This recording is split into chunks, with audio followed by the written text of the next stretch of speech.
was go ahead and continue on. I didn't make the choice was made for me once again around the world.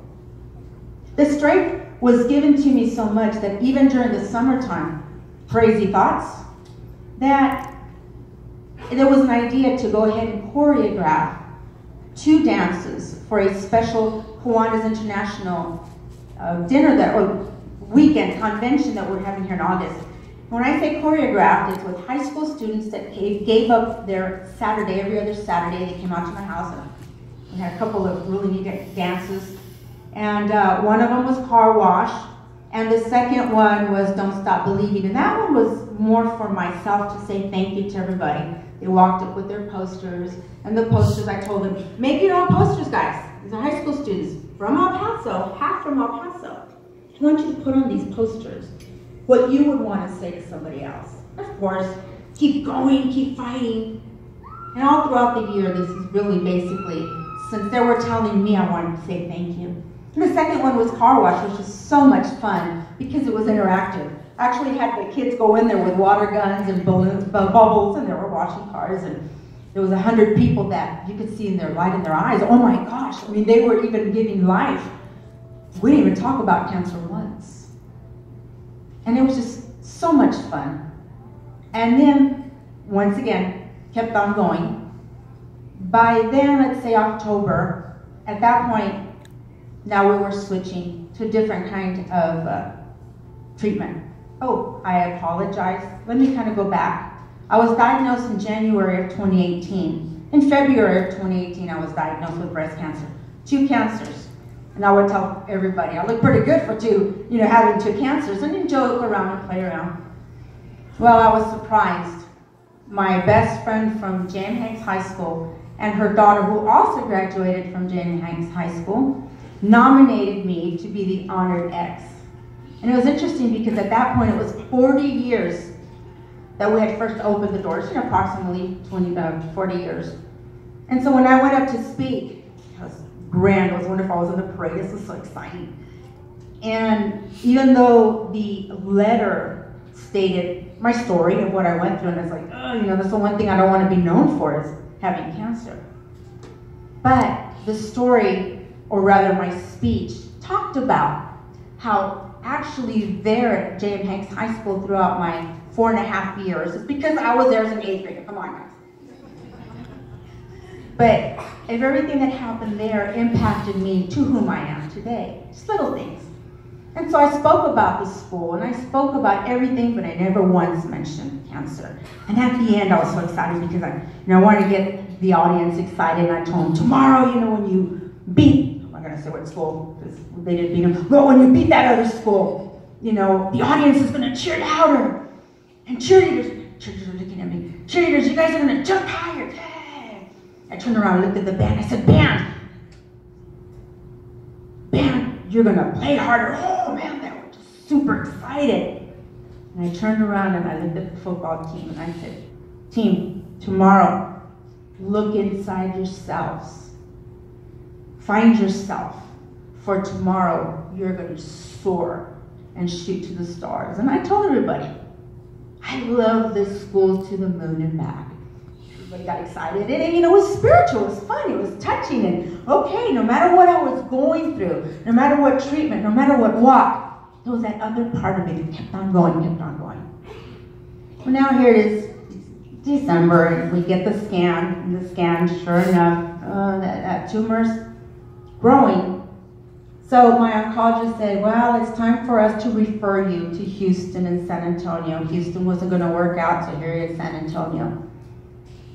And I got to meet with, it was a liver doctor. When it had already started, spreading, and liver doctor, I'm assuming at that point, I'm going to get some kind of a treatment, different kind of chemo.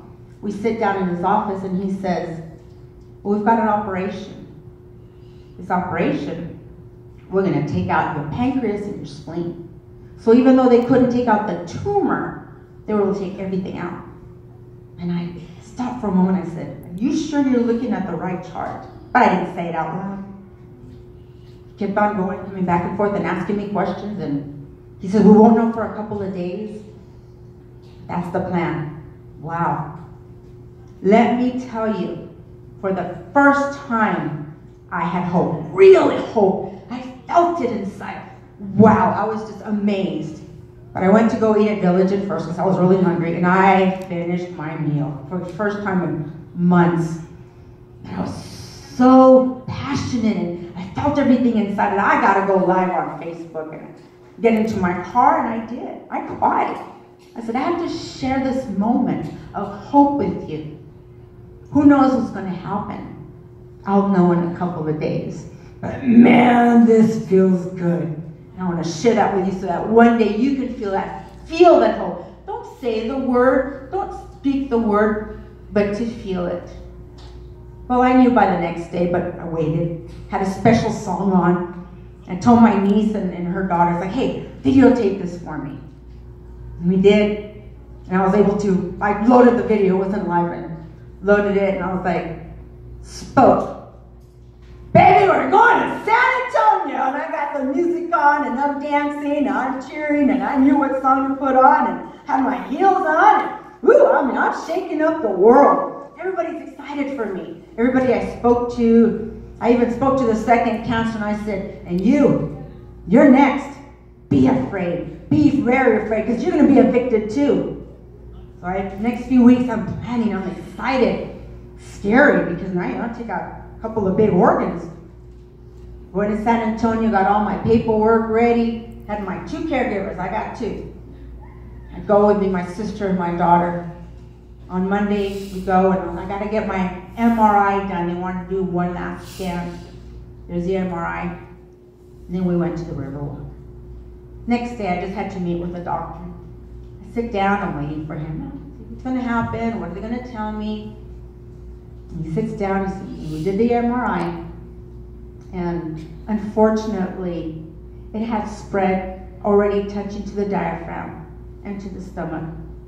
The surgery has been canceled. Yes, just like that. What do you do? What do you say? Nothing.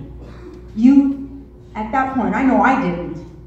The door was gently closed. Well, we're in San Antonio, might as well enjoy. Once again, aside from making the phone calls and texting and messaging to those that are not on social media, but then finally I got on. Beautiful gardens. Told everybody it's not going to happen. So, enjoyed it. And spent quality time with my 2 best people in the world. It's great. It really was. Difficult, but it was good. And they were like saying, wow, wait a minute, she's the one having to walk that, and yet she's carrying us. It's like, once again, let's just enjoy life. Upon arrival back to El Paso and meeting with the oncologist, at that point, I had a choice, like several of us have. Obviously, I made the choice, and the next thing was, we're going to put you on Lynparza, I believe it is. It's a different kind of a treatment. Basically, what it does is it searches little pockets within your DNA, and it fills them in, so that the cancer cells can't go in there. And in some cases, it builds up, the bad cancer. Fixes it. Okay, let's do that one. 2 pills in the morning, 2 pills in the evening, did that for a couple of weeks. My body couldn't take it. I ended up at the ER, couldn't take the pain, finally got the pain level okay, got everything going. And talk about a setback. Because a year ago, which was at the end of the end of 2017, my normal weight was 120, 125, went back all the way down to 90. I'd gone up to 116. Bam, same thing, lost all the weight. However, by that time, my hair was growing back because I had been off of chemo. So, well, that's pretty cool. Which is interesting because I get so many compliments of my haircut, which I haven't touched.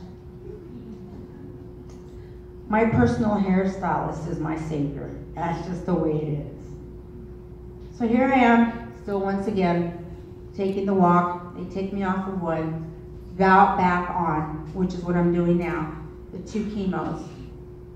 Every 3 weeks, every week for 3 weeks and 1 week off. So yes, of course, it's been an extremely difficult journey and a nightmare. But even then, I kept hearing, you inspire me. I'm not doing anything. You keep fighting, you keep going. It was my choice to make. Hey, I want to do what I can while I'm here. And it was interesting that today, as I went for treatment, going up the stairs, it was interesting because there was an older gentleman, and I guess it was his mother, and I'm telling him, yeah, come on in, it's the second elevator. And I can hear him telling his mom, see, now that's a cool hairstyle. That's the one that you should wear. Okay, with the hairstyle. But it was 2 things that happened today that I finally got. The first one was a gift.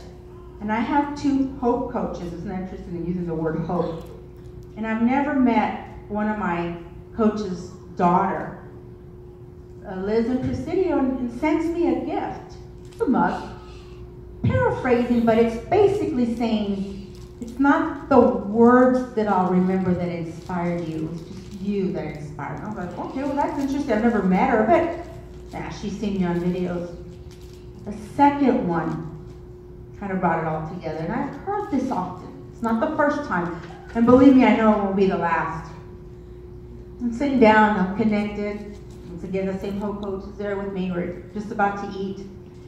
And next to us is an elderly lady. Didn't pay attention to who she was. I gave everybody their space. And it was her actual granddaughter. She raised her. So it was her daughter that walked in, brought her food and her blanket, but stopped to speak to me. And she said, I wanted to tell you that I remember you.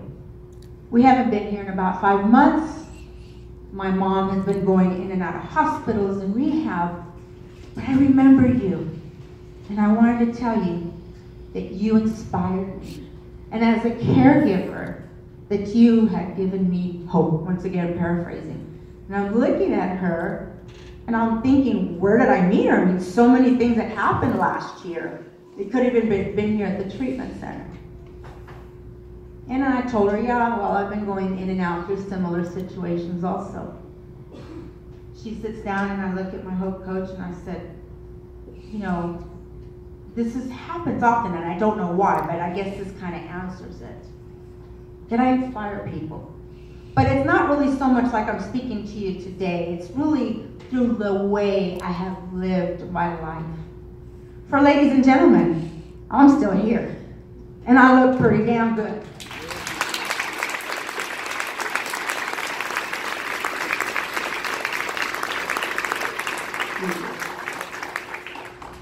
But I will close with this.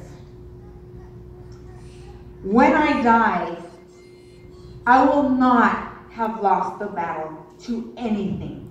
Because in 2000, I said it. You can take my body, but you will never take my spirit. I've won already with that. And for when I die, because guess what? We're all gonna die. But when I die, it is because simply my body just couldn't live anymore. And I will be thankful for that.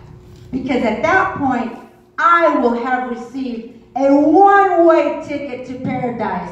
And at that point, baby, I'm going home to Jesus Christ, God my Savior, and I will be able to meet with all my friends and family, and I will see you there too.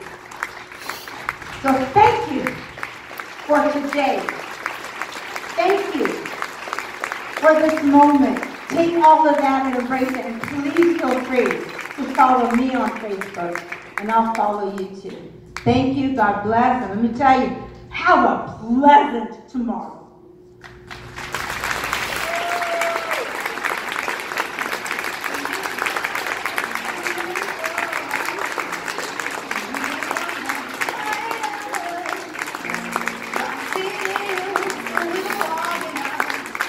I'll stand up for Tessie.